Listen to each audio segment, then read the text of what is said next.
সাভারের আসাবুল ইয়ামিন শহর সাভার এলাকায় যে গণহত্যা হয়েছিল সেই গণহত্যার মামলায় সাভার অঞ্চলের আওয়ামী লীগের এবং যুবলীগের নেতৃত্বে যারা এই হামলায় অংশ নিয়েছিল তাদের মধ্যে থেকে 3 জনকে যারা ইতিমধ্যে কারাগারে আটক আছে তাদেরকে আজকে আটক দেখানোর জন্য আমরা আবেদন করেছিলাম, সেটা মঞ্জুর হয়েছে। এখানে সাভারের বিরুলিয়া ইউনিয়নের একজন চেয়ারম্যান আছে, সেই চেয়ারম্যান সহ 3 জনকে গ্রেপ্তার দেখানো হয়েছে।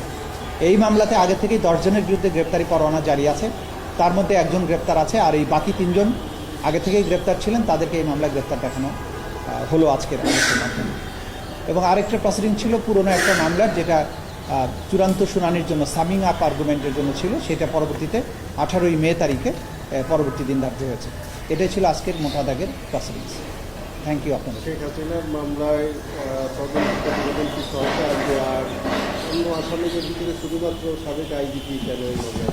এটা আমাদের যে প্রসিকিউশনের স্ট্র্যাটেজি, তদন্তের যে স্ট্র্যাটেজির কারণেই আমরা দেখেছি যে শেখ হাসিনার যে কমান্ড রেসপন্সিবিলিটি, তার সব কিছু বাস্তবায়নের ডান হাত ছিলেন আইজিপি সাহেব।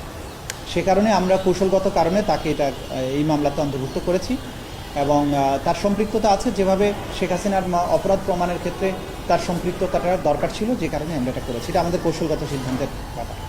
মোবাইল টোবাইল পাওয়া গেছে? এখন পর্যন্ত পাওয়া যায় না, আমরা সার্চ করছি, আমরা চেষ্টা করছি, যে আশা করছি হয়তো পাওয়া যেতে পারে। দেখা যাবে। Thank you.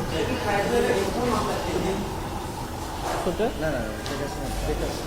হ্যাঁ, প্রথম মামলা, হ্যাঁ, ট্রাইব্যুনালের রিকনস্টিটিউশনের পরে নতুন পর্যায়ের যে পুনর্গঠিত ট্রাইব্যুনালের প্রথম মামলা ছিল শেখ হাসিনার বিরুদ্ধে।